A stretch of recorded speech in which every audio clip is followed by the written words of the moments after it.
Certa feita eu estava numa live e um colega, um pastor reformado, entrou ali no chat e disse: nobre pastor, vocês pentecostais têm um fascínio muito grande pela escatologia bíblica, não é? Vocês dão muita ênfase na escatologia bíblica, certo que é uma disciplina bíblica, tem lá o seu valor, mas sempre que eu entro aí nas mídias dos pastores arminianos, pastores pentecostais, vocês têm essa paixão pela escatologia bíblica.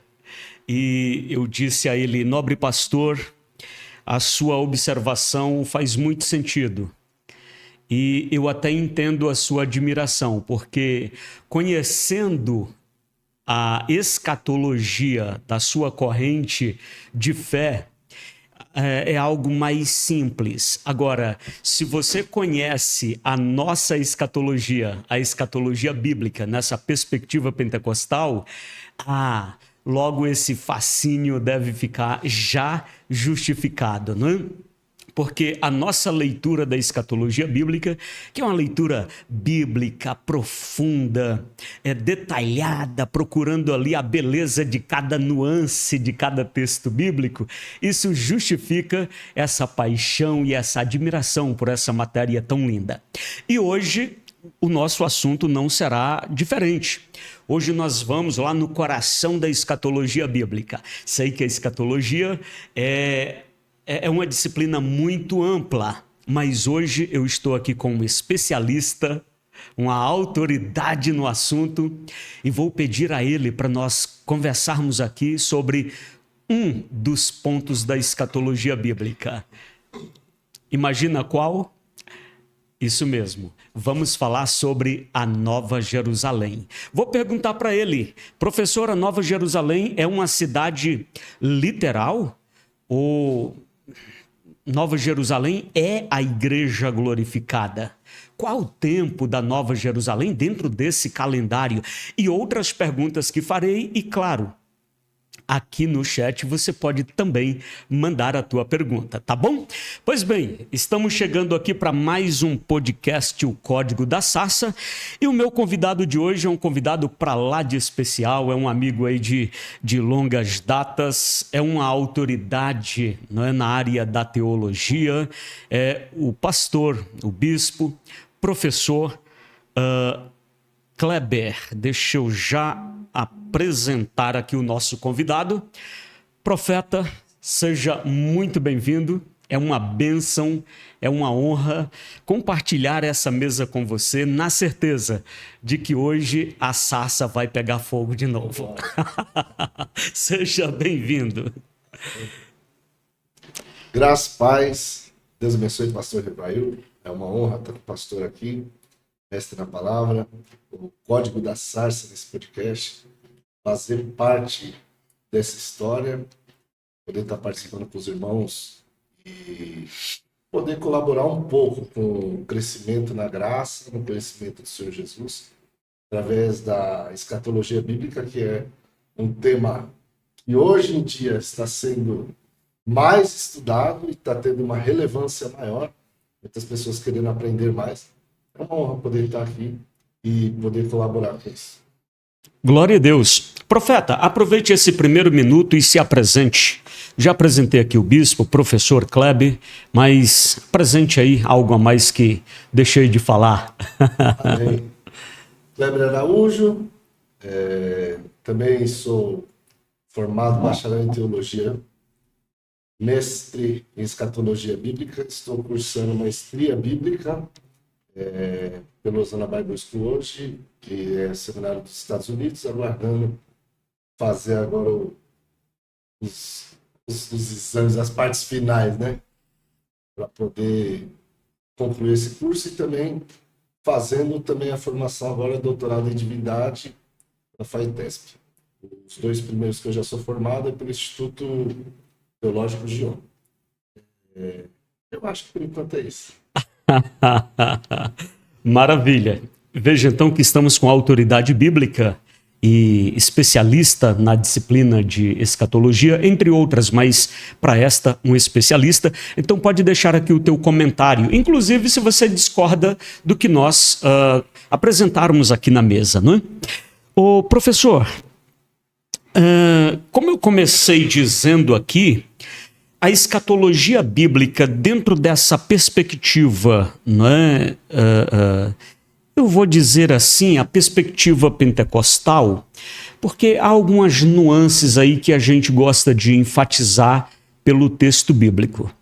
E já te pergunto aqui sobre a nossa pauta de hoje, que é a Nova Jerusalém.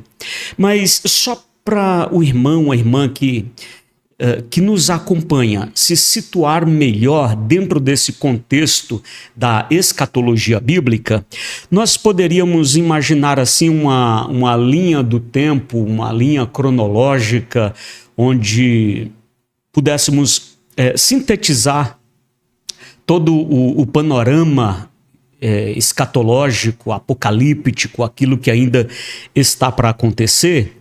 Eu imagino que a gente poderia conceituar mais ou menos assim, para você que está tendo hoje o primeiro contato aqui com a matéria. Vamos pensar então no arrebatamento da igreja como o ponto de partida desse cenário profético, ainda apocalíptico.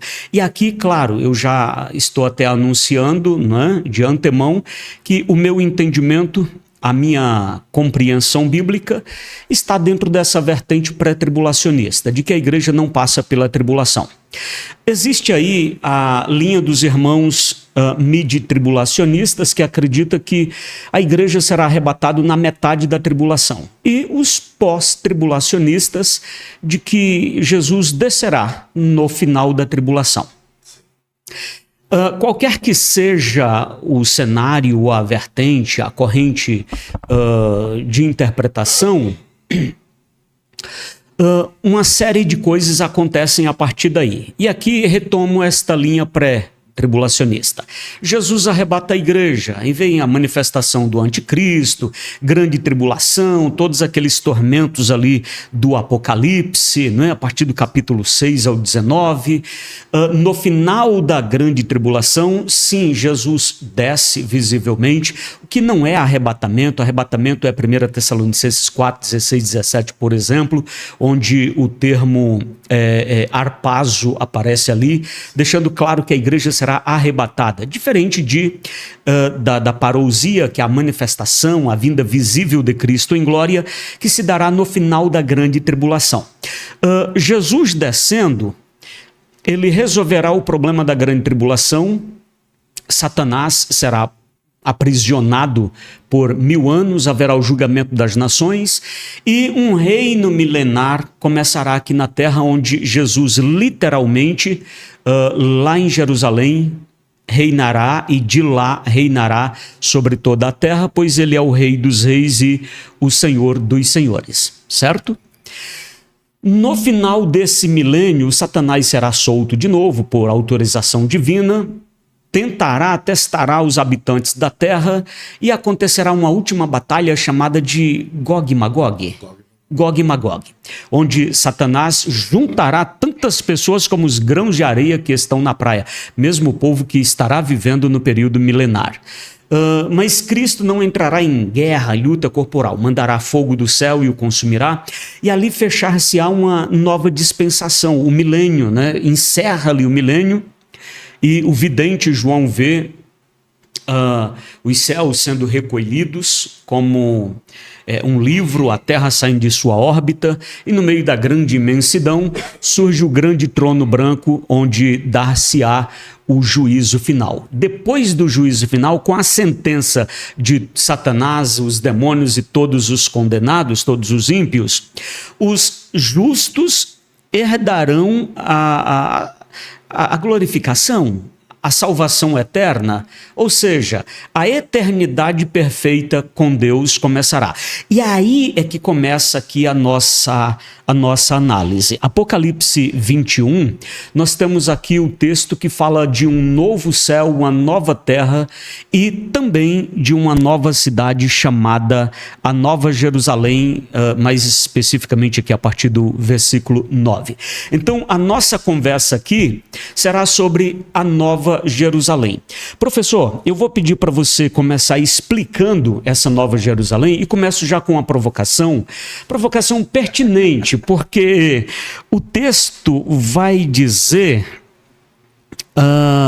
que esta cidade, né, o próprio texto aqui vai chamar a Nova Jerusalém de noiva, enquanto há também o entendimento de que ela é a morada da noiva. Aí os irmãos reformados aí dizem que a Nova Jerusalém, na verdade, é a noiva, né? Ou seja, não é uma cidade, mas sim a noiva. A partir desta orientação bíblica. E eu começo aqui pedindo para você explicar o que é a Nova Jerusalém e começo com essa provocação. A Nova Jerusalém é uma cidade literal ou é apenas uma representação espiritual da igreja? Posso confundir lugar, Nova Jerusalém, com igreja, a noiva? Fique à vontade e nos ajude. Glória a Deus. Que bênção. A pergunta realmente pertinente. E realmente existe essa vertente que considera que a Nova Jerusalém é apenas a representação da igreja, que não é a minha vertente. Eu creio que a Nova Jerusalém é sim uma cidade. Nós temos alguns textos para nos dar base para esse entendimento. Eu queria fazer a leitura de pelo menos 2 textos que tratam desse assunto. E a doutrina da Nova Jerusalém, ela não é uma doutrina apenas do Novo Testamento. Opa, para aí. A Nova Jerusalém não é um produto neotestamentário que apareceu ali do nada. Tem uma história profética desde o Primeiro Testamento. Vamos lá, é contigo. Dentro dessa visão, eu quero ler o livro de Hebreus, porque no livro de Hebreus nós temos a galeria dos heróis da fé. Sim. E lá vai ter uma informação muito pertinente para esse texto aqui, para esse sentido da escatologia acerca da Nova Jerusalém, que nós estamos tratando. Então você está abrindo na carta de Hebreus. Hebreus 11, verso de número 8. Pela fé, Abraão, sendo chamado, obedeceu. Partiu para um lugar que tinha de receber como herança. Saiu sem saber para onde ia. E a gente está achando que ele só vai peregrinar em busca de Canaã terrena. Mas o autor de Hebreus não tem essa visão. Está dizendo algo maior. Maior. Verso 9. Pela fé, peregrinou na terra da promessa, como em terra alheia, habitando em tendas como Isaque e Jacó, cordeiros da mesma promessa. Mas o verso 10 é que nos dá uma dimensão de que a doutrina da Nova Jerusalém ela é mais antiga do que se pensa. Alguém já sabia que existia uma cidade que não foi construída por mãos de homens. Verso 10. Já no Antigo Testamento. Já no Antigo Testamento. No tempo do Abraão. E exatamente o pai da fé. E é interessante porque a doutrina sistematizada de Paulo, ela é muito profunda. Porque até em linguagem alegórica, em Gálatas 4, depois ele vai usar também Abraão, vai usar Agar, vai usar Sara, Ismael e Isaque, e ele vai tratar também dessa cidade celestial. Meu Deus. Agar, a escrava, representação da lei. Isso, E Sara, a livre representação dos filhos da graça. E aí ele vai dar o lugar da onde é esse pessoal da graça. Sinai e... Meu Deus. Vamos lá, que tá ficando bom esse negócio. Pois esperava a cidade que tem fundamentos. E aí, quando você vai lá para Apocalipse 21, aí você vai ver os 12 fundamentos da cidade. Eita, Que então... faz uma ligação, uma coligação aqui com Hebreus 11:10. Tem lá no Apocalipse 21 os fundamentos. E aí tem até nomes dos fundamentos. E é interessante que Abraão sabia da doutrina. Então Abraão já tinha uma base escatológica bastante elevada. Avançada. Para o tempo dele. Sim. Porque, ó, eu vou dar uma voltada aqui no texto de Apocalipse. Isso, vamos lá. Vem com a gente. Fazer conexão aqui, meus irmãos. Isso. Apocalipse 21. Apocalipse 21. Verso... Deixa eu só me sintonizar aqui nos fundamentos. Verso 19. Os fundamentos do muro da cidade estavam adornados de todo tipo de pedra preciosa. E ele vai dar os tipos que são usados no fundamento. Sim. O primeiro fundamento era jaspe. O segundo, safira. O terceiro, calcedônia. O quarto, esmeralda. O quinto, sardônica. O sexto, sardio. O sétimo, crisólito. O oitavo, berilo. O nono, topázio. O décimo, crisópraso. Crisópraso. É difícil. É. Um décimo, jacinto. Duodécimo, ametista. E as 12 portas eram pérolas. Cada porta, uma única pérola. A praça da cidade de ouro puro, cristal transparente. Mas a gente falou aqui dos fundamentos. Sim. Então, aqui estão os fundamentos. Só que no 21:14, o muro da cidade tinha 12 fundamentos. E os nomes dos 12 apóstolos do Cordeiro estavam escritos sobre eles. Aqui tem um porém, que aqui vai entrar mais uma questão de visão teológica de quem seriam os 12 apóstolos, visto Judas ter sido aquele que se enforcou, foi tirado seu bispado, mas aí tem uma polêmica se Matias é o certo, ou se Paulo é o certo, se Pedro fez o correto ao lançar sortes, ou se ele deveria esperar o Espírito ser derramado para que chegasse aquele a quem Cristo apareceu, de fato, e chamou, vocacionou o próprio Cristo. Mas não vamos entrar nesse assunto agora. Na verdade, a dúvida é nossa. O construtor da cidade não sofreu nenhuma alteração, nenhuma variação. Mas tem lá nomes de 12 apóstolos nos fundamentos da cidade. Aqui o interessante é que o autor de Hebreus, ele está escrevendo, que aí também tem a questão de autoria do livro de Hebreus, né? Que alguns consideram ser Paulo, outros consideram ser Apolo, tem a possibilidade de Marcos ainda, e tem algumas pessoas que têm visões diferentes quanto a isso. Sim. Eu particularmente creio ser Paulo, não sei a crença. Eu acho que se não for Paulo, é alguém com a pena teológica dele. Tá muito ali. E aí nós temos o quê? Essa doutrina dos fundamentos. Quem falou para Abraão que essa cidade tinha fundamentos? Ou pode ser só a colocação do autor de Hebreus que entendia dos fundamentos. Sim. Vamos lá. Cujo arquiteto e construtor é o próprio Deus. Então, aqui o autor de Hebreus está categoricamente dizendo que Abraão procurava uma cidade. Sim. Uma cidade específica. Então não posso... Não era Canaã terrena. Porque foi Deus quem construiu a cidade, não a terra. Deus criou a terra, não construiu a terra. Deus criou a terra.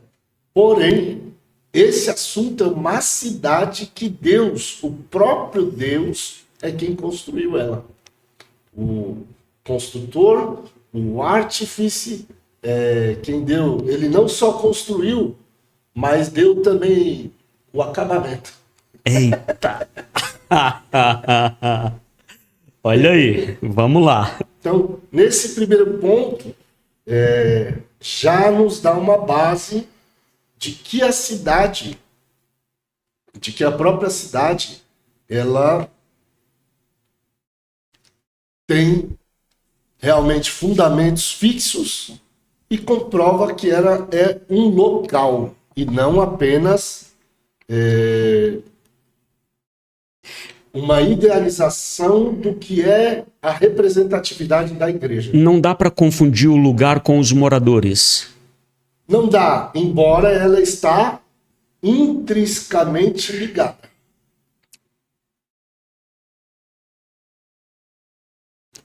Existe uma conexão entre a igreja e a cidade. Porque a cidade foi feita para a igreja.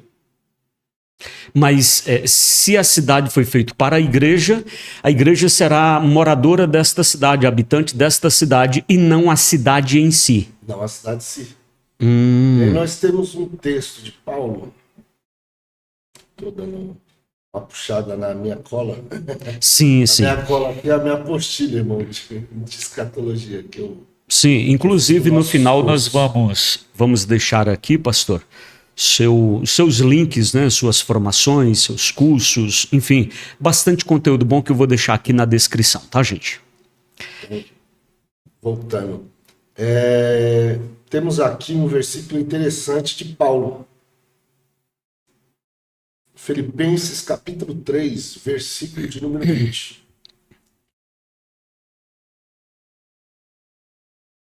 Filipenses 3, 20. É um texto bem conhecido da maioria dos cristãos. Sim. O senhor está com qual versão aí, pastor? Tô com a... Deixa eu ver aqui. Qual versão você quer? A corrigida seria bom. A corrigida? Corrigida ou a fiel. Deixa eu ver aqui. Eu acho que eu tenho aqui. Tem aí? É porque a minha vai falar cidadania. Dá o mesmo significado, mas quero uma que esteja mais literal. Pronto. Deixa eu ver aqui.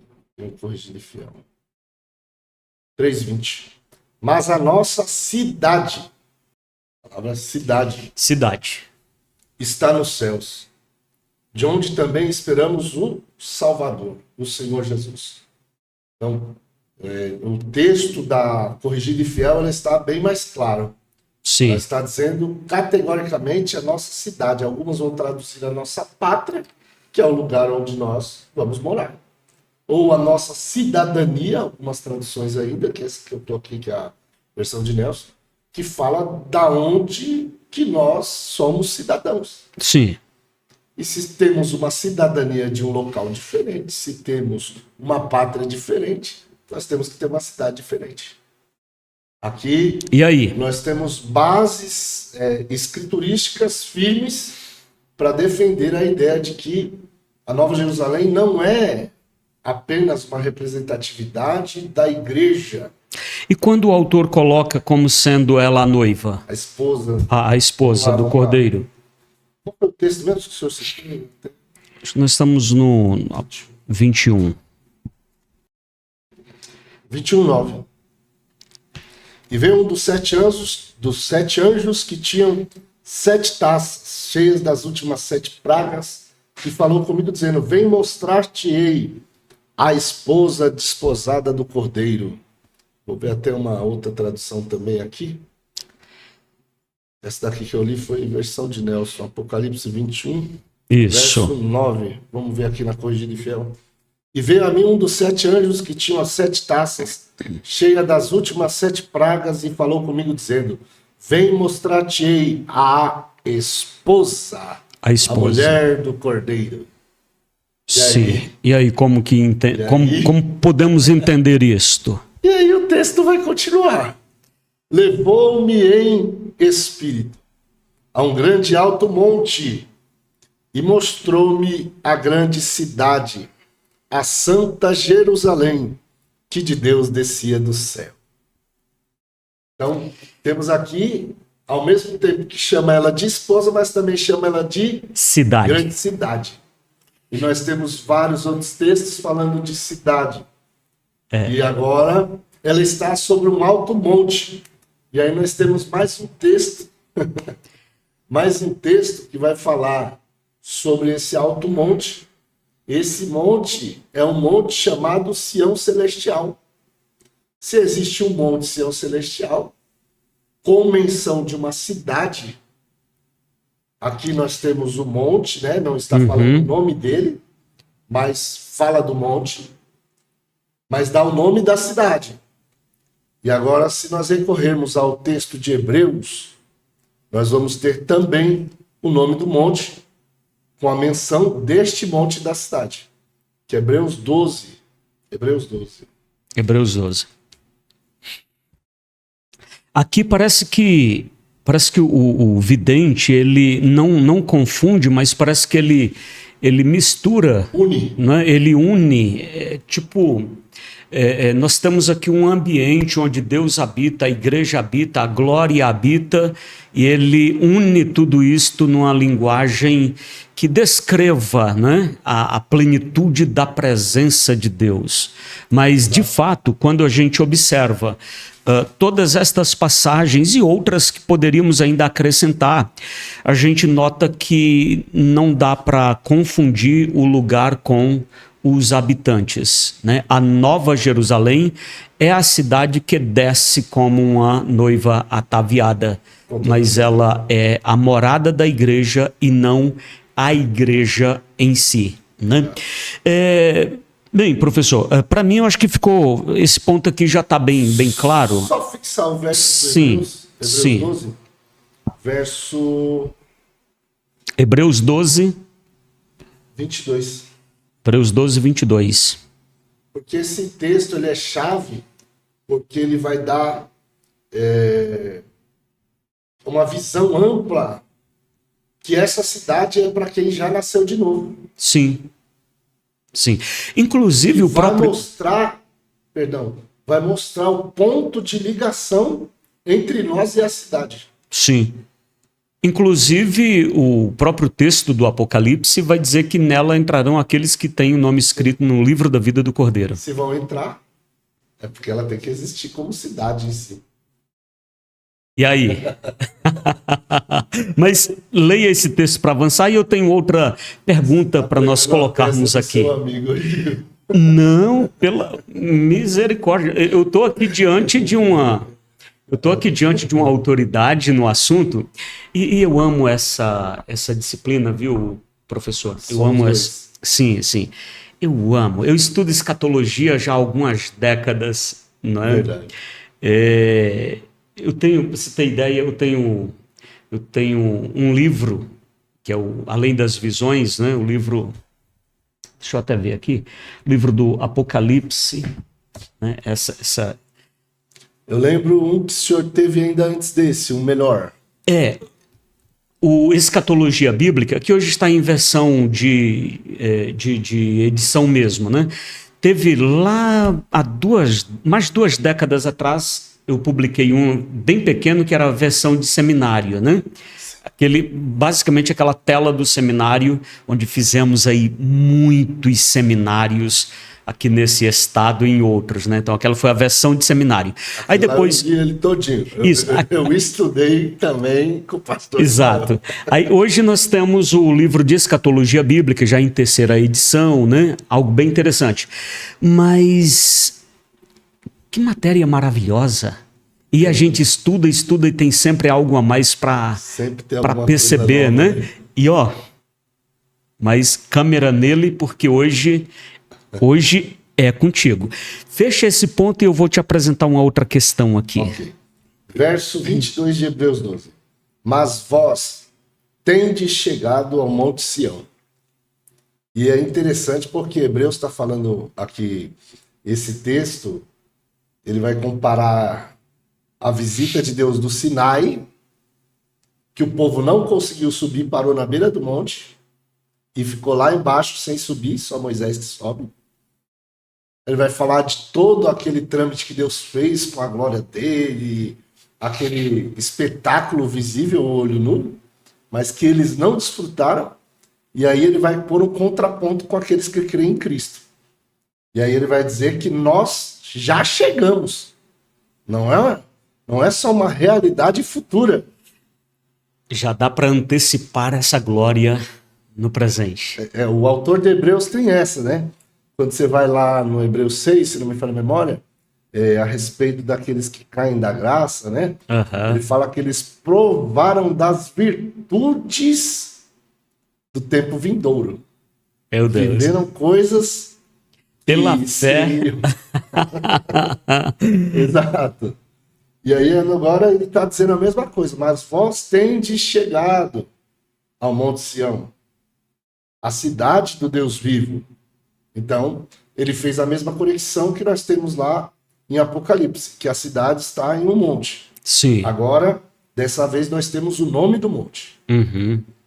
Então, o nome do monte, a informação de que é uma cidade que foi Deus, que é a cidade de Deus, do Deus vivo, e dá o nome da cidade. Sim. A Jerusalém Celestial.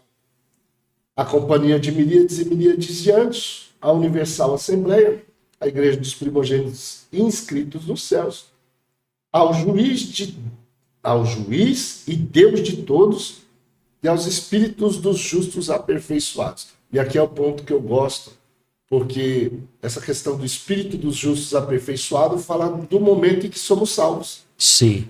No momento em que somos salvos, nós nascemos de novo. Quando nascemos de novo, da mesma forma que aqui, quando nascemos, existe um registro feito para aqueles que nasceram aqui. Tem um cartório lá em cima também. Deus tem um registro de que nasceu lá. Tem um cartório lá em cima também. O espírito dos justos aperfeiçoados. Então nós nascemos de novo, o nosso espírito, que era morto no pecado, revive por causa do Espírito de Deus, que vem ao nosso espírito comunicando. Então o Espírito testifica com o nosso espírito que somos filhos de Deus. O Espírito Santo é Deus. Sim. E ele mora em nós. E ele também está em todo lugar com a sua onipresença. Ele está ligado a Jerusalém Celestial também. Meu Deus. E assim sendo ligado conosco, já chegamos ao Monte Sião Celestial, a cidade do Deus vivo, a Nova Jerusalém Celestial. Meu Deus. Só precisa completar as fases aí do nosso processo de salvação para um dia entrarmos na cidade pelas portas. Sim. Agora, resposta rápida, porque depois fundamentaremos. Resposta rápida. A Nova Jerusalém, uma cidade flutuante, ok. Uma cidade que desce, ok. Essa Nova Jerusalém é o lugar que Jesus foi preparar em João 14? Já entendemos aqui que é a morada da igreja. Certo. Aí, João 14, Jesus disse que iria preparar um lugar e se ele fosse, prepararia aquele lugar tal. Embora já existam muitos lugares na casa do Pai, ele vai preparar um específico. Um que dê condição à igreja de estar com ele onde ele estiver. Já tem gente, já tem pregadores aí, inclusive, confundindo esse lugar com o Cristo, o estar em Cristo, para que vocês venham a mim, onde eu estiver, vocês estejam. Mas estamos falando de lugar, estamos falando de cidade. Então, parece que Jesus está falando de uma cidade móvel, ou um ambiente móvel, para que onde ele estiver, nós também estejamos. E como eu falei ali na introdução, no início da nossa conversa, e terminei nem perguntando se você concordava com essa linha do tempo, não é? Você até pode trazer aí a memória e dizer se é essa mesma a visão. Eu apresentei ali, ia te perguntar, terminei esquecendo. Mas passando aqui essa linha do tempo, Jesus arrebata a igreja e depois Jesus desce à terra e permanece na terra por 1000 anos, que é o reino milenial. Onde a igreja estará nesse reino milenial? Estará na Nova Jerusalém? Vamos lá. Vamos lá. Primeiro tu me diz se a Nova Jerusalém é o lugar que Jesus foi preparar. Amém. Vou preparar-vos lugar. E outra vez virei e vos levarei para mim mesmo, para que onde eu estiver, vós estejais também. Esse é o texto, lá João 14, né? Sim. Realmente Jesus vai preparar-nos lugar. Eu acredito que essa questão é muito intrínseca com a cultura do casamento judaico, em que havia fase de promessa, desposamento e depois bodas. Promessa, os pais faziam a promessa, desposamento, o que era legalizado judicialmente, e as bodas, as núpcias, a festa em si. Só que entre o desposamento e as núpcias existia a questão da cultura de que um homem não poderia levar a esposa para si enquanto a casa não estivesse pronta, preparada para o recebimento dessa esposa. E aí dentro dessa cultura é que entra a questão de Jesus falar: vou preparar-vos lugar. Então, eu acredito que Isso parece ficar bem elucidado ali com a parábola das 10 virgens, né? Sim, mas avance. Inclusive porque ele demora, né? Um pouquinho ainda, vai tardar um pouco, e vai se ouvir a voz. Aí vem o esposo, que ele vai vir recolher a esposa, e as virgens que acompanham, que isso daí também é bem elucidado no Salmo 45, questão das virgens que acompanham a rainha. Então, dá um sentido dele estar levando agora a esposa, exatamente. Eu acredito que ele está preparando os últimos detalhes concernentes à cidade para o recebimento da esposa. Ok. Não a cidade em si, mas aquilo que é necessário para o recebimento da esposa. De que forma seria? Eu posso fundamentar isso? Pode. Sim, pode. Aí, você falou, dá isso, rápido aí. Isso. Aí, para fundamentar, eu já posso até implementar ou trazer a nuance aqui da questão, né? Esse lugar que ele foi preparar seria a Nova Jerusalém? Então, eu acredito que da Nova Jerusalém, ela é uma grande cidade, como cidade vai ter também as suas casas, vai ter os aposentos. E em especial em Isaías 26, dentro da linguagem do profeta, ele fala: vai, povo meu, esconde-te por um momento até que passe a ira. E fala sobre se ficar ou se esconder dentro dos aposentos.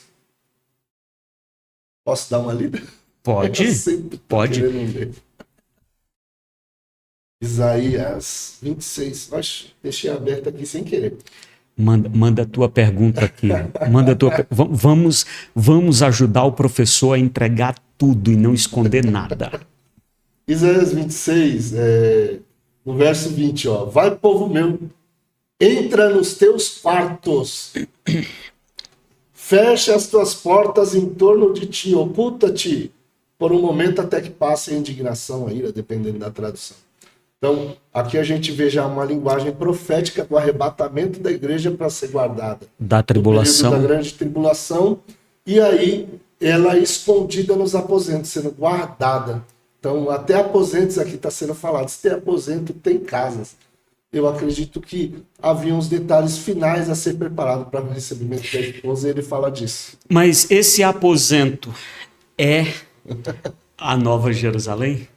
Então, moradas da Nova Jerusalém. Moradas da Nova Jerusalém. Ou seja, ele está falando de algum ambiente, mas está relacionado à Nova Jerusalém. Está relacionado à Nova Jerusalém, com certeza. Tá. E agora a questão de companhia é porque primeiro nós vamos para lá, estar junto com ele. Sim. E aí, onde ele estiver, nós vamos estar também a partir desse momento que nós formos recolhidos para a Nova Jerusalém. Então, a igreja como esposa, como uma só carne, onde ele estiver, na verdade, perdão, a comparação é uma só carne, mas a igreja é um só espírito. Sim, sim. Quando Paulo fala, em Coríntios, ele não usa a linguagem carne, ele fala espírito. Mas comparando um só carne do que é o homem e a mulher, assim Cristo e a igreja mais unidos no espírito. Então, por esse motivo, onde Cristo estiver, a igreja como esposa também tem que estar. Tá, então vamos lá, para nós esclarecermos pontos aqui. É uma cidade, Sim, é literal. literal. Jesus preparou para a igreja.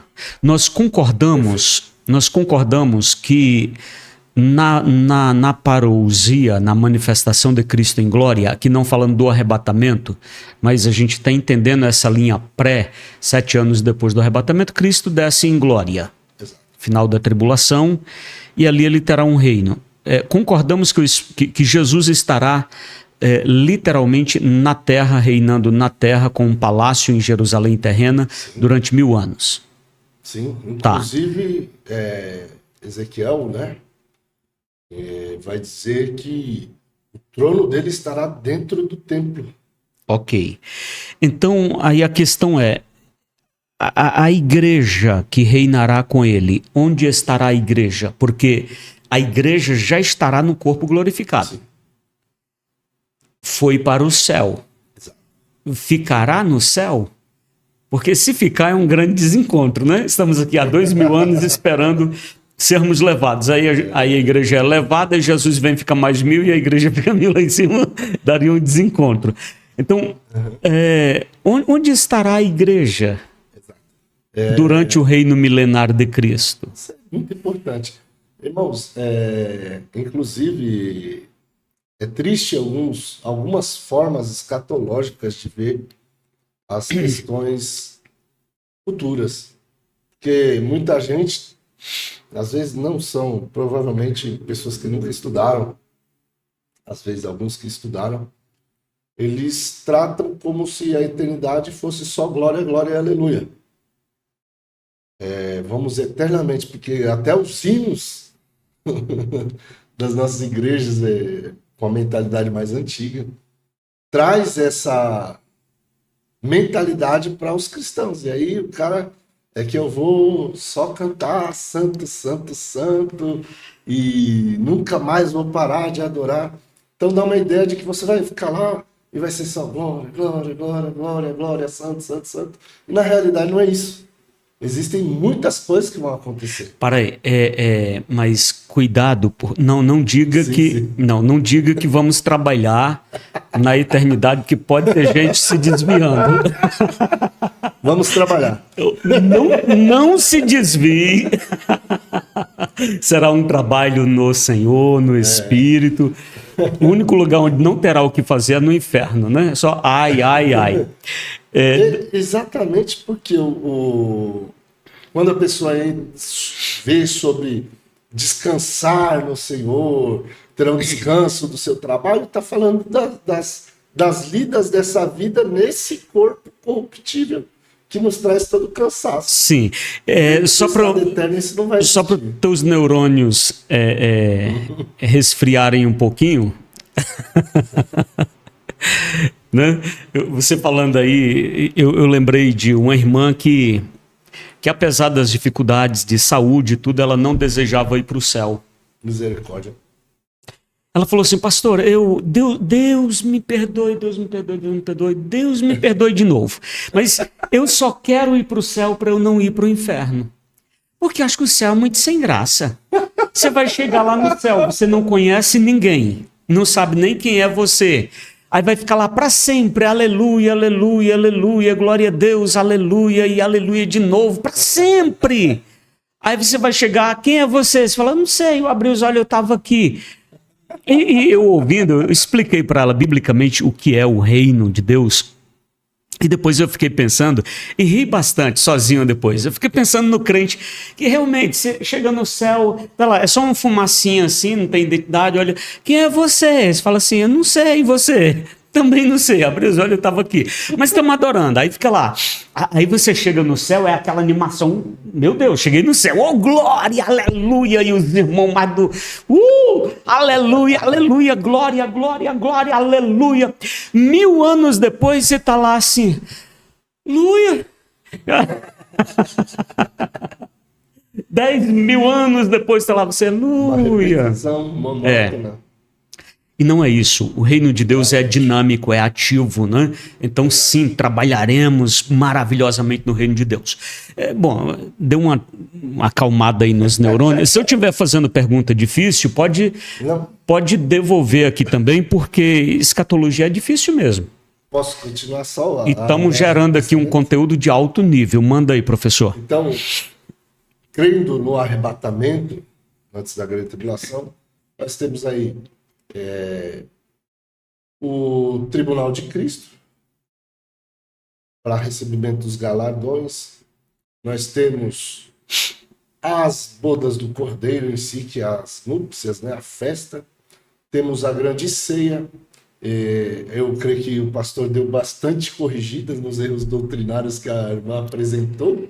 A questão de não reconhecermos as pessoas fica difícil comparado com o que Jesus fala, que nos assentaremos à mesa com Abraão, Isaac e Jacó no reino de Deus. Se Abraão, Isaac e Jacó... Qual seria a graça, pastor, de eu conhecer, de eu estar sentado na mesa com o pai da fé e não saber que é o pai da fé? Se são passíveis de reconhecimento, nós também seremos. Né? E aí, o interessante maior é que nós saberemos de pessoas que não eram do nosso tempo. Teremos muito tempo para nos apresentar e conhecer e ouvir as histórias de cada um. Mas voltando lá à questão... Voltando, Jesus na terra. Terminar o raciocínio. Eu creio piamente, a gente ensina sobre isso dentro do seminário também, sobre a preparação da Batalha do Armagedon acontecendo ainda na eternidade. A gente usa alguns textos aí em Joel. Depois nós temos a própria batalha em si, que o Senhor dos Exércitos vai passar o exército dele em revista para a batalha. Batalha do Armagedon, a igreja vai estar junto no meio da batalha, vindo com Cristo. Porque a Batalha do Armagedon, essa batalha ocorre justamente na parousia. No momento da vinda de Cristo. Ou seja, no final da grande tribulação, quando Jesus está voltando visivelmente, o Senhor está dizendo que a igreja desce com Cristo no ápice... No ápice da batalha. Tá, avance. E aí nós vamos ter aí apoio de Zacarias, Joel, Apocalipse, para mostrar que o momento da vida de Cristo é o momento da batalha e que a igreja está junto com ele. Então nós já estamos fazendo um trabalho, que é um exército. Professor, a igreja... de Joel, que é tão interessante, que ele fala que nós nos lançaremos nas espadas. Eita, peraí, então a igreja, o senhor está dizendo que a igreja vai lutar o Armagedon? Sim. Junto com Cristo em ajuda de Israel. Uau. Pois bem. Pode ler, eu quero ler. Leia, porque eu acho que a resposta para a minha pergunta deve estar nessa sequência. Aqui... Inclusive, um texto que a gente pode fazer ligação, que as pessoas tentam colocar como o dia do Senhor vindo como ladrão, colocam normalmente no arrebatamento. E, na verdade, aquele texto de Tessalonicenses, ele não trata do arrebatamento em si, ele trata da parousia. Porque é o momento em que eles disserem a paz e segurança, então lhes virá repentina tribulação. E aí, nesse mesmo texto, é onde Paulo vai falar que o Senhor virá como ladrão à noite. E aí, esse texto que a gente tem aqui de Joel faz uma coligação com eles. Vamos dar uma lidinha aqui rapidinho. Joel, capítulo 2. Verso... Se a gente vê a partir do 1, já começa a falar sobre isso.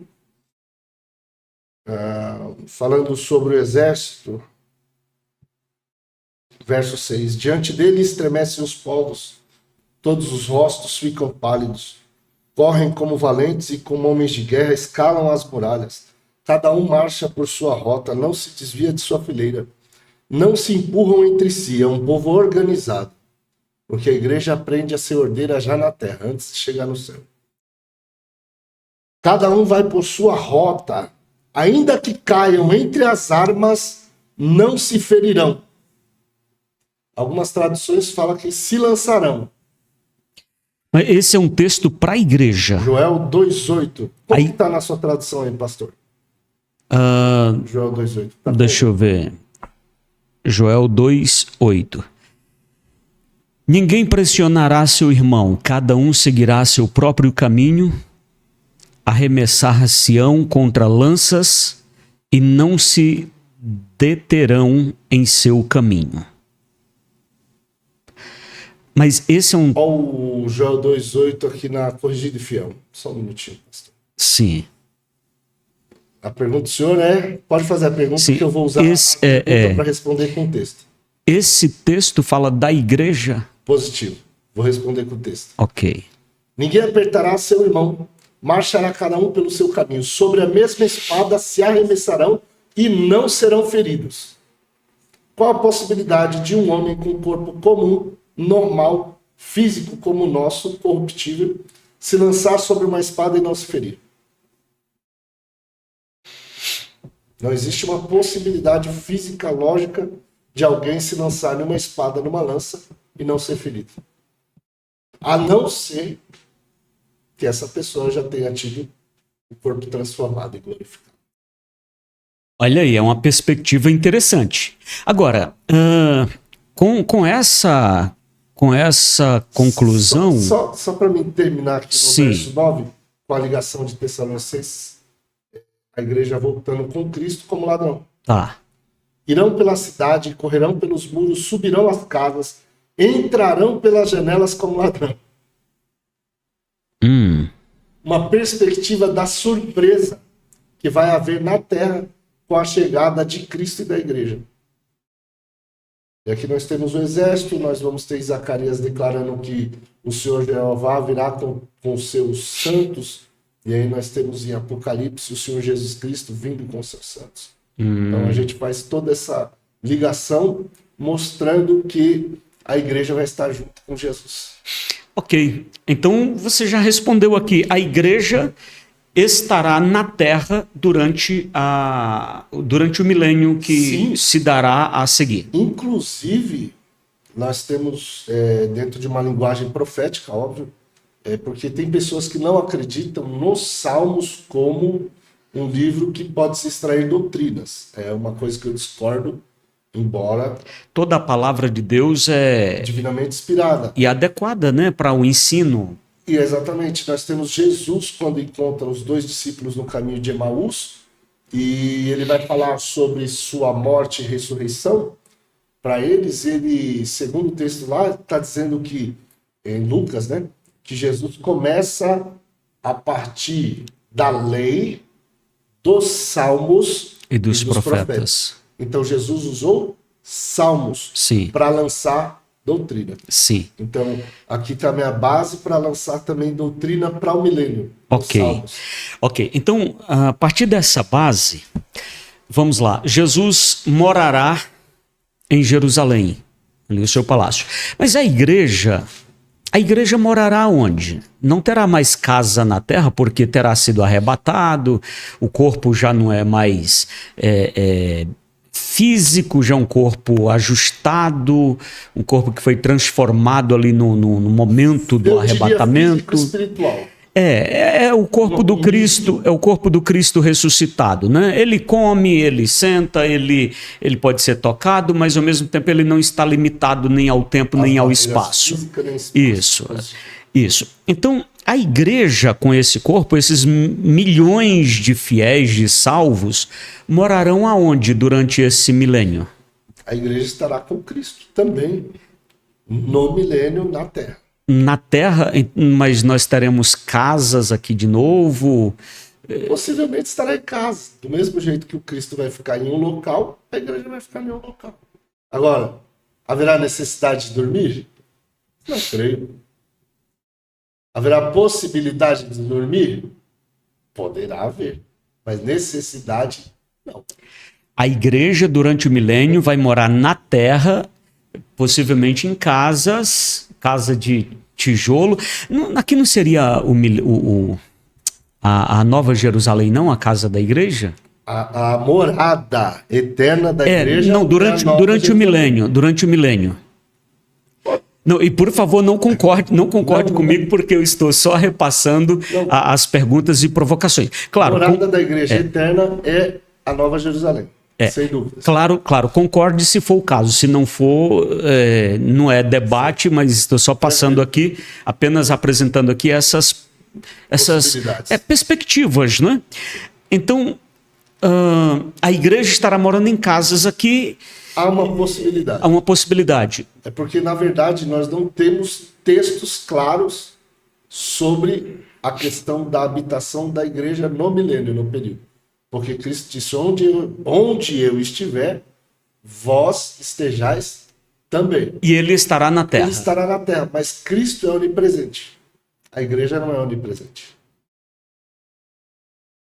Não haveria Ele tem um corpo glorificado hoje, mas segundo está escrito em João 17, ele orou dizendo, Pai, glorifica-me com aquela glória que eu tinha contigo antes que o mundo existisse. Sim. Isso fala também da onipresença.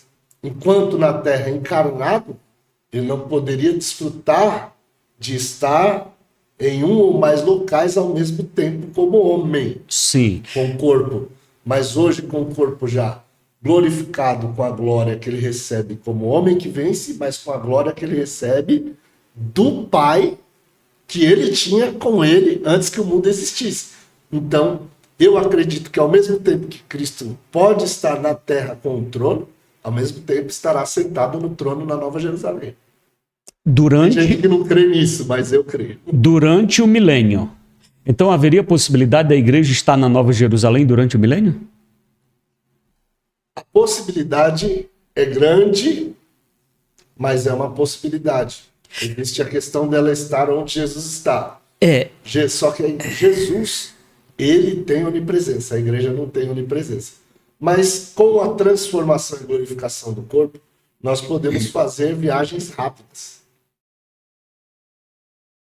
Eu estou aqui, em frações de milésimos de segundos, eu estarei na Nova Jerusalém. Porque eu não estou mais limitado ao tempo, não estou mais limitado a esses tipos de espaços geográficos comuns como qualquer homem natural. Nós já vamos estar dentro de uma outra perspectiva. Professor. Então, como não há textos claros sobre essa questão da igreja, onde ela vai estar habitando diretamente no milênio, tudo passa no campo das possibilidades. Mas o maior, e onde nós temos uma claridade textual, é que a Nova Jerusalém é o lugar de habitação da igreja. Durante o milênio. Durante toda a eternidade. Toda a eternidade. Veja. O milênio é um passível. Tem gente que acredita que a igreja poderá estar na terra em algum momento. Casas. São possibilidades. Ele entra no campo da possibilidade. É o que eu falei antes. Possibilidade. Eu estou levantando essas questões aqui, que são questões interessantes, porque essa Nova Jerusalém, ela entra em cena junto com o Novo Céu e Nova Terra. Novo Céu e Nova Terra é pós-juízo final. É eternidade, pós-milênio. Posso entrar? Eu acredito que a Nova Jerusalém é a morada da igreja a partir do arrebatamento. Ela visível para os homens, eu acredito ela já na batalha do Armagedon. Na vinda de Cristo, eu acredito que ela já está visível aos homens e dali para frente ela passa a ser visível. Deixa eu te confessar uma coisa. Eu já pensei nesse assunto. Já. No meu livro de escatologia, a nova versão, eu tenho inclusive uma análise. Rapaz, eu coloquei ali o tempo da... Ferve, não ferve? Rapaz, eu coloquei o tempo da Nova Jerusalém em relação ao milênio. E eu observei aqui que João fala da Nova Jerusalém no capítulo 21. O capítulo 21 para o 22. Ele começa o 21 falando da Nova Jerusalém como a cidade que ele fala da Jerusalém descendo, aí lá na frente, junto com o novo céu e nova terra, ele fala da nova Jerusalém. E vi também a cidade santa, a nova Jerusalém, que de Deus descia do céu. Então esse descia do céu parece falar de alguma coisa que já existe, que já desceu, que já foi vista antes e que agora também está ali junto com o novo céu e nova terra. E no meu livro, eu coloquei lá o entendimento de que a igreja sim tem como casa a Nova Jerusalém, a igreja sim estará com Cristo no milênio, e a igreja habitará a Nova Jerusalém. A igreja não habitará em morada feita de morada terrena, mas morará na Nova Jerusalém que paira sobre uma Jerusalém terrena. Eu sei que isso aqui é complexo. Eu acredito na cidade flutuante. Pois é, então eu tenho esse entendimento e eu sei a complexidade disso, e que essa Nova Jerusalém que descia lá no início como casa, como base da igreja, e junto ao novo céu e nova terra, aquela cidade que descia, ela permanece. Ela descia ali e permanece para sempre e é reapresentada no novo mundo, novo cosmo, novo céu e nova terra. Mas, claro, esse é um entendimento que eu até coloquei no meu livro e está lá. Mas depois eu voltei a pensar nesse assunto. Eu falei, será que é isso mesmo? Cara, eu passei uns 3 dias. Eu tenho um texto bom para isso que eu acho que o senhor deve ter parado nele bem. Eu já vou te ouvir. Meu Deus, isso aqui vai virar... Não, isso aqui é uma aula universitária, tá? Vem com a gente. Eu passei uns... Escatologia alto nível. Exato. Pastor Rivail. Exato. Tem muita coisa de Deus aí. Eu passei uns 3 dias, bispa, que eu levantava de madrugada para ir no banheiro, eu sei assim, com o olho fechado para não errar aliás, um olho aberto para não errar o caminho e o outro aqui para não perder o sono, mas aquela pergunta, mas espera aí, se a Nova Jerusalém descer durante o milênio, ok, eu tenho aqui a morada da igreja. Se ela só for apresentada junto ao novo céu e nova terra, onde a igreja habitará? Se eu entender, e aí eu fui, professor, tudo que é mestre que eu conheço, tudo que é livro, literaturas eu li. Eu confesso, se você tiver alguma literatura, tá, me indica. Eu não encontrei um livro que verse sobre o tempo da Nova Jerusalém em relação ao milênio. Não tem. Quando falam, os escritores falam de forma rápida, colocando apenas junto com o novo céu e nova terra.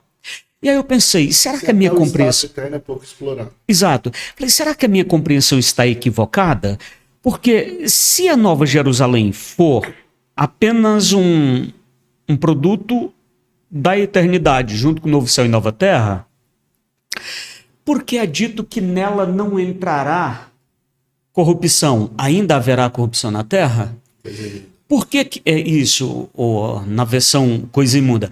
Ou se os reis andarão à sua luz... Onde está essa luz? Se a luz tem que ficar em cima. Quem são esses reis? Jesus será o rei dos reis no milênio. Quem são esses reis? As nações trarão para ela os seus presentes. Que nações? Na eternidade o mundo estará organizado, politicamente separado em nações?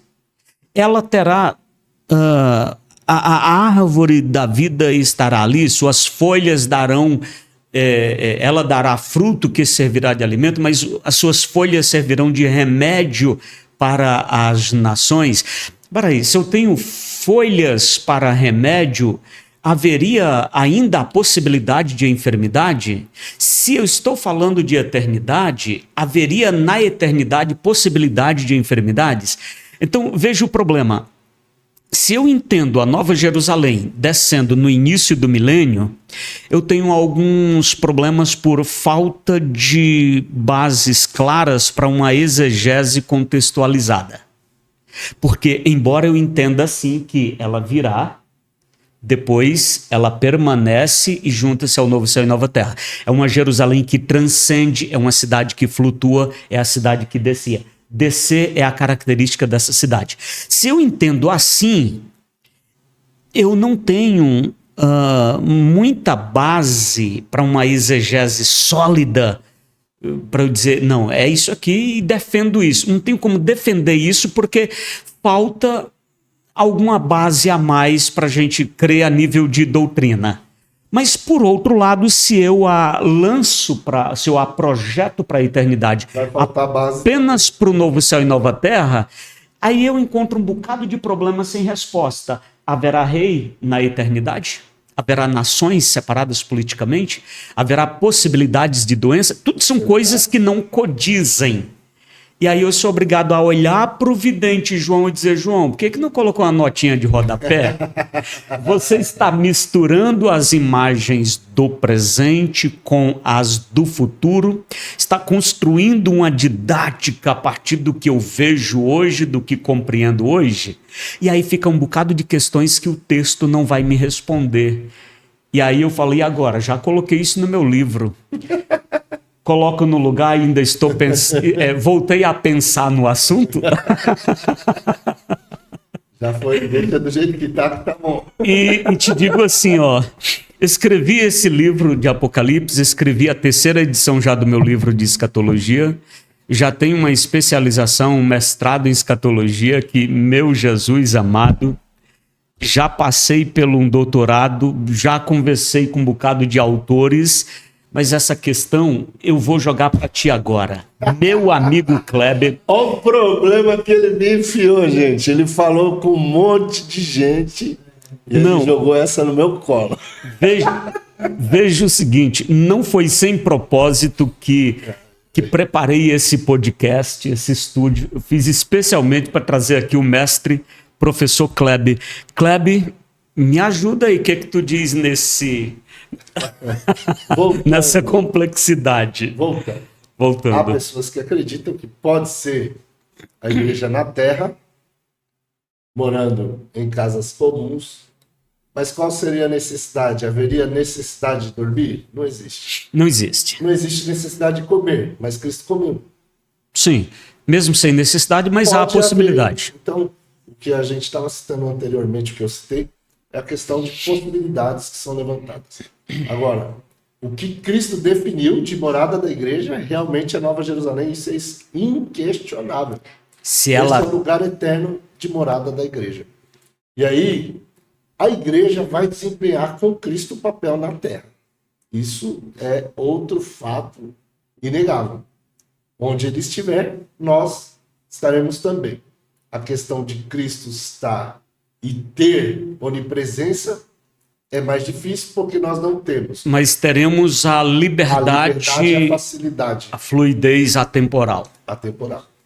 Agora, qual é a base que nós temos para dizer que a igreja vai estar trabalhando no milênio? Um exemplo. Aí daqui a pouco eu já vou... Seremos reis e sacerdotes. Para fechar um ponto e partir para o outro. Então, no Salmo 149, que eu falei que ia dar um salmo, como Cristo usou base em salmos para a doutrina, vou usar um salmos também, que é o Salmo 149, verso de número 5. A gente sabe que salmo também usa muita linguagem poética. Sim. Mas traz muitas verdades, e aqui tem algumas. Salmo 149, verso 5. Os justos se regozijem na glória e cantem alegremente sobre o seu leito. Aqui leito a gente vai remeter também a Isaías 26, que fala dos aposentos.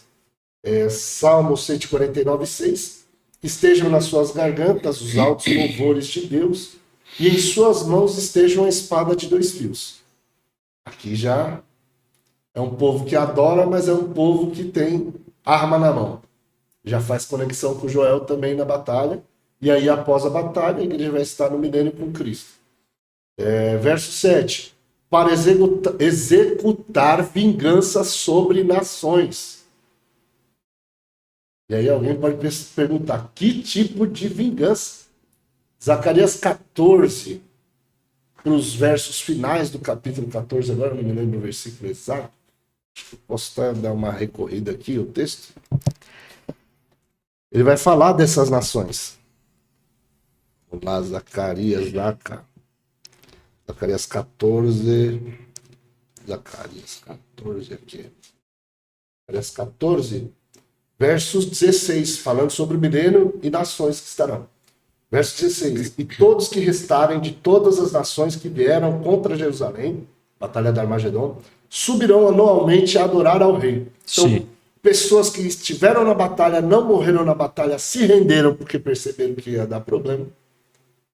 Eles vão estar no milênio e vão ter que subir para adorar ao rei, o Senhor Jeová dos Exércitos, para celebrar a festa dos tabernáculos. 14, 17. Acontecerá se alguma das famílias da terra não subir a Jerusalém para adorar o rei, o Senhor Jeová dos Exércitos não virá sobre ela chuva. Aí ele vai dar algumas nações que vão precisar ir, e se não subir vão ter pragas, no caso 18. Ó. Se a família dos egípcios não subir nem vier, não cairá sobre eles chuvas, mas virá praga, com que o Senhor ferirá as nações que não subirem. No 19, a sentença será do Egito e a pena de todas as nações que não subirem a celebrar as festas. Então nós temos nações que, mesmo durante o período do milênio, estarão sendo rebeldes. Então existem algumas punições. Sim. E aí no Salmo 149, 7, nós temos o povo que está vindo, que são os justos, que estão com a espada nas mãos, embora louvam ter a espada. Eles fazem vingança sobre as nações, executam justiça sobre os povos, no verso 7 e verso 8, para prender os reis com seus grilhões, os seus nobres com cadeias de ferro, para executar sobre eles o juízo prescrito. Esta glória terão todos os seus santos. Amém. Então, aqui nós temos uma prefiguração profética do trabalho da igreja com Cristo durante o período do reino milenar. Então, aqui a gente tem já um ponto fechando. A igreja vai fazer um trabalho na terra junto com Cristo também. Agora, o ponto da cidade flutuante. Mas o seguinte, vamos fechar então com esse ponto aí, porque aí já está virando aqui o curso completo. Vamos fazer o seguinte, nessa construção que faremos agora, você já pode falar da cidade flutuante, já incluindo a ideia do tempo dela em relação ao milênio, né? Para nós irmos já puxando aqui para o entendimento final. Vamos lá. Vamos. Então, eu quero ler um texto de Isaías, que vai ser o texto, para mim, mais forte dentro da doutrina da cidade flutuante. Sim. Vamos lá, Isaías 4. Eu deixei aqui. Isaías capítulo 4.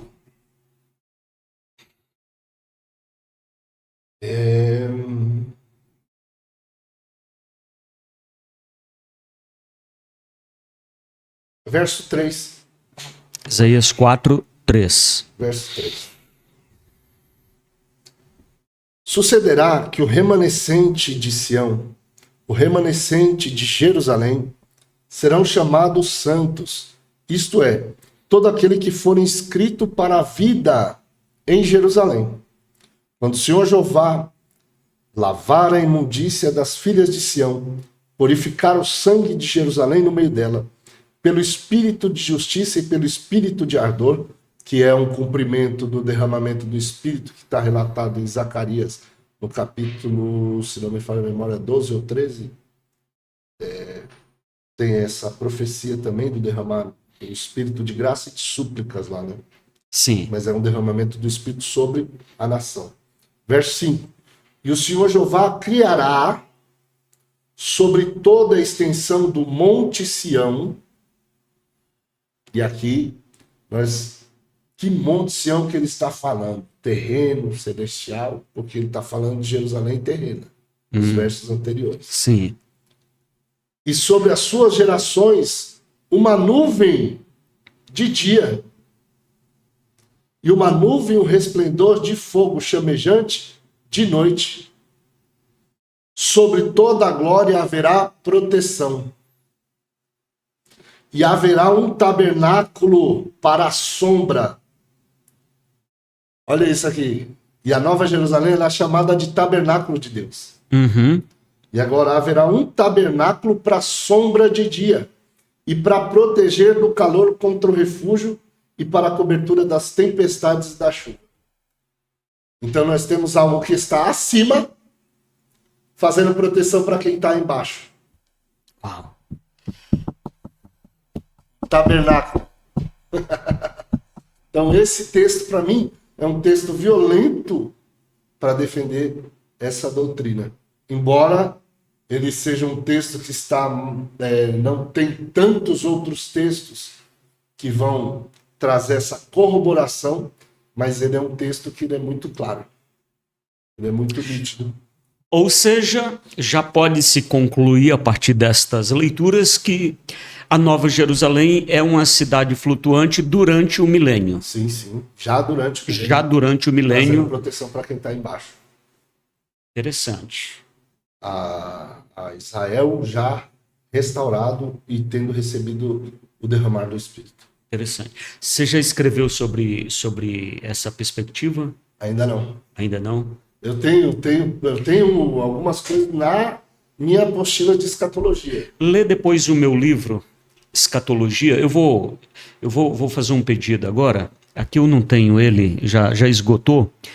Eu vou pedir depois para você ler o meu livro, o entendimento sobre essa questão do tempo da Nova Jerusalém. Está dentro desse entendimento aí também. Mas prossiga. Então, já dentro dessa visão, com a vinda literal de Cristo, que é a parousia, já na Batalha do Armagedon, ela já fica visível para os olhos humanos da Terra e durante o período milenar ela estará acima. E a igreja tendo esse trabalho de ida e volta, porque nós não vamos sofrer para fazer isso.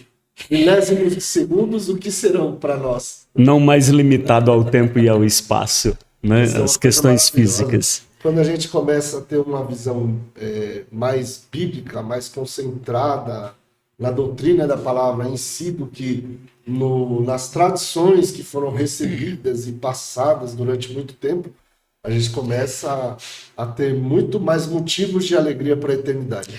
Irmão reformado, entendeu aí por que a nossa escatologia é fascinante? É tão fascinante? É porque a gente entra nas nuances do texto, há revelações profundas no texto sagrado. Texto. Né? Não é uma revelação suposta, uma invenção. É o algo texto. Que está sendo extraído das Escrituras. E a teologia sistemática proporciona esse exame cuidadoso. Né? Professor, para nós fecharmos aqui a nossa conversa de hoje, e você vai voltar muitas vezes aqui nessa mesa. Será né? um prazer e uma alegria. E claro, deixa aqui a tua pergunta ao professor.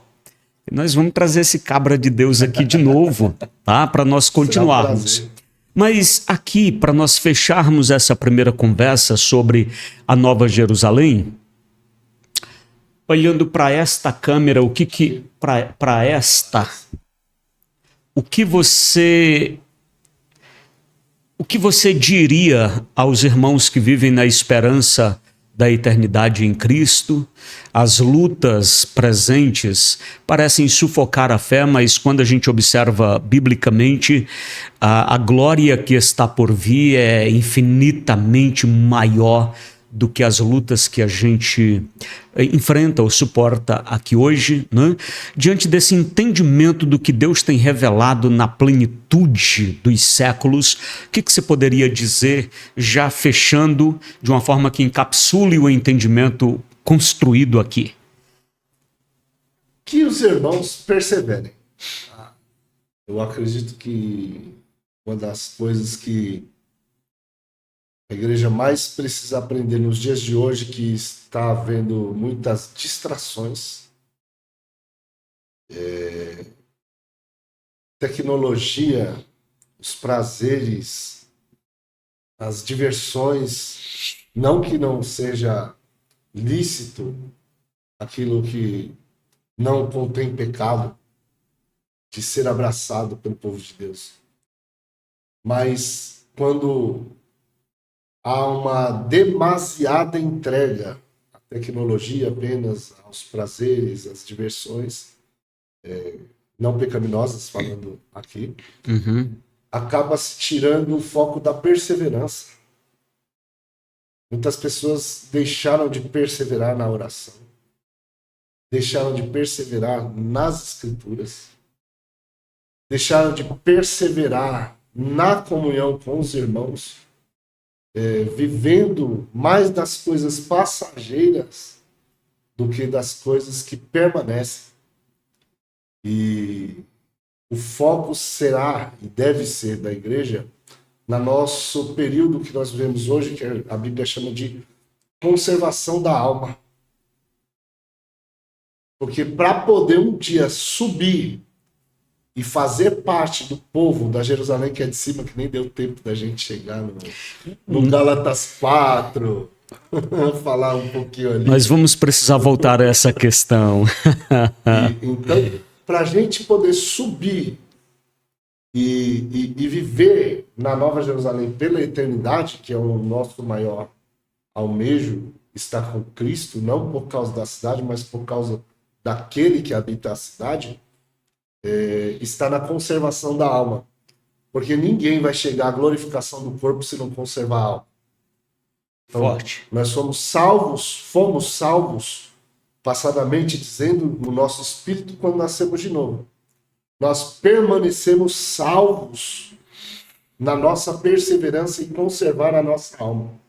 E nós seremos salvos futuramente com a transformação e glorificação do nosso corpo para podermos ser aqueles habitantes da Nova Jerusalém que vão entrar na cidade pelas portas, aqueles que venceram. E essa é a minha palavra.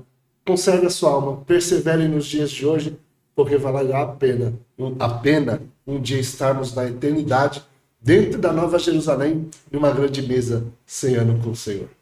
Meu Deus! Gente, isso aqui é um podcast universitário. Glória a Deus. Uma bênção, pastor. Para eu fechar, então, aqui, só ver se é isto mesmo. Então, vamos lá. E vou fechar aqui. Eu teria ainda algumas perguntas a fazer-lhe, mas vamos continuar essa conversa. Vai ter aí o episódio 2 dessa conversa, da mesma conversa, tá? Eu ainda vou perguntar para ele como que vai ser na eternidade. Seremos humanos biológicos? Claro, a igreja terá corpo glorificado, mas aqueles que viverem aqui no milênio, lá na eternidade, passarão pelo mesmo processo pelo qual passa a igreja? Mas isso aqui vamos para um episódio 2 aí, tá? Esse vai dar pano de manga, hein? Vai. As pessoas vão procriar ainda na eternidade? Já que vão morar na terra, nova terra, não deixarão de ser humanos? Uau! Bom, isso aqui é... Essa dá pano de manga, hein? Dá. Mas vamos lá. Então, para nós fecharmos aqui, retomando lá aqueles pontos. Jesus arrebata a igreja.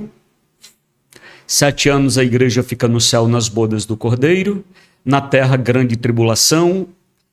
Todas aquelas tribulações, né, até redundantes ali do Apocalipse. 7 anos depois, Jesus volta, e o professor pontuou, volta com a igreja, resolve a questão do Armagedon, que será uma guerra mundial que estará acontecendo no comando do anticristo, julga as nações, ou pelo menos o que tiver sobrado delas, dos flagelos da tribulação. Durante o milênio, Jesus reina na terra, a igreja reina com Cristo. No final do milênio, soltura, revolta de Satanás, prisão de Satanás e dos rebeldes. Então vem o juízo final. Juízo final, aí vem a eternidade, novo céu, nova terra e a Jerusalém que de Deus descia do céu. Quando descia? O professor pontuou aqui, lá no início do milênio, que foi a morada da igreja, a cidade flutuante, que descia do céu e agora estará junto com a nova Jerusalém, no novo céu e na nova terra, morada eterna da igreja. Glória. Tá certo, professor? Positivo. Positivo? Ok. Então, gente, nós vamos ficar por aqui, mas... segura aí. Falta um detalhe muito importante, tá? Segura aí. Quer crescer na graça, no conhecimento da palavra? se inscreve aqui neste canal. Se nós despertamos de alguma forma o teu entendimento bíblico, se inscreve aqui neste canal, deixa aquele like, abençoa mais alguém com esta conversa aqui, tá bom? Aqui na descrição você encontra os meus livros: Apocalipse, Além das Visões, Doutrina da Salvação. Temos o Livro de Deus, aliás, o Deus que se revela, o Livro de Deus, Hermenêutica, Técnicas e Ferramentas para você compreender a Bíblia, os 5 dons ministeriais. Existem ainda, e como seriam biblicamente, o DNA da História Eclesiástica do Cenáculo ao Sul Global, o Código da Sarça e dezenas de outros livros que deixo aqui à tua disposição, e também a nossa formação em teologia, escatologia, capelania, enfim. Mas, professor, de novo a câmera para você. Me fale onde o pessoal pode te encontrar. Eu vou deixar as tuas redes sociais aqui na descrição, mas o senhor tem seminário também, presencial e parece que online também. Nos diga aí como funciona, como as pessoas podem usufruir desse conhecimento tão profundo, tão bíblico, tão coerente que você ministra. Então me fale do seu instituto e como as pessoas podem te encontrar e usufruir dessas bênçãos profundas. Amém. Pode me achar no Instagram, no Facebook, né? Kleber Araújo PR, Kleber Araújo PR, @ Kleber Araújo PR, você vai me achar facilmente aí. E a gente tem o nosso Instituto Bíblico Graça e Conhecimento. Nós temos o nosso curso presencial de Teologia Sistemática Avançada. É um curso de duração de 2 anos. Na verdade, agora ele está presencial híbrido, né? E esse mesmo curso avançado de Teologia Sistemática de forma online. Aí, quem quiser, procura a gente pela rede social ou pelo WhatsApp. O WhatsApp é 96564-5604. DDD é 11 96564-5604. E lá eu passo mais informações, quem tiver interesse do curso online e também do presencial híbrido. Ok, eu recomendo. É uma referência teológica na nossa cidade e através do online para as nações, né? Então, aí está. Temos aluno do Escatologia Bíblica, que está no Japão, temos também na África. Olha que interessante. O meu curso de teologia, nós temos no online também alunos aí em 8 países. Olha que bênção. Então, o alcance da internet é uma bênção. É maravilhoso. Então, meu irmão, aproveita, quer crescer na graça, no conhecimento para valer, segue aí a dica. Você teve uma amostra grátis aqui hoje nessa mesa. Profeta Kleber, vamos. Deus te abençoe. Foi uma bênção receber você. A bispa está aqui nos bastidores, né? Deus abençoe poderosamente. Sua filhota está aqui, né? É neta. Olha aí, que bênção. Então, Deus abençoe. Gente, esse foi o nosso Código da Sarça podcast. Espero ter contribuído com o teu crescimento, teu conhecimento, sabedoria e graça. Antes de encerrar, sim. Posso agradecer também? Pode, agradecer o claro. pastor pela confiança, sim. o convite, né? É um amigo já de longa data. Longas datas. Com o senhor. Agradecer a Deus também por essa oportunidade. Cada pessoa que vai estar ouvindo e poder acrescentar a tua vida, eu agradeço a Deus por essa oportunidade. Agradeço a Deus pela vida da minha esposa, a Raquel. E é uma bênção. Onde eu tô, ela tá. Onde ela tá, eu tô. É a questão de agenda, a gente faz a mesma coisa de pregação. A netinha tá ali. Muito obrigado por essa oportunidade, pastor. Inclusive, se as pessoas quiserem te convidar para pregar, você atende também, né?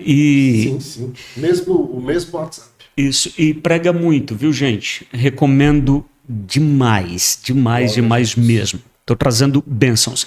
Inclusive, amanhã vai estar nessa mesa o pastor Fábio Mendes. Sim, do Ansal. Nossa, Fábio, meu Deus. E sexta-feira vai estar o pastor Eliel Silva, Belém. Glória a Deus, que bênção. Então, assim, nos segue todos os dias. Só gente boa. Deus abençoe. Forte abraço. Kleber, Deus abençoe. Valeu demais. Amém.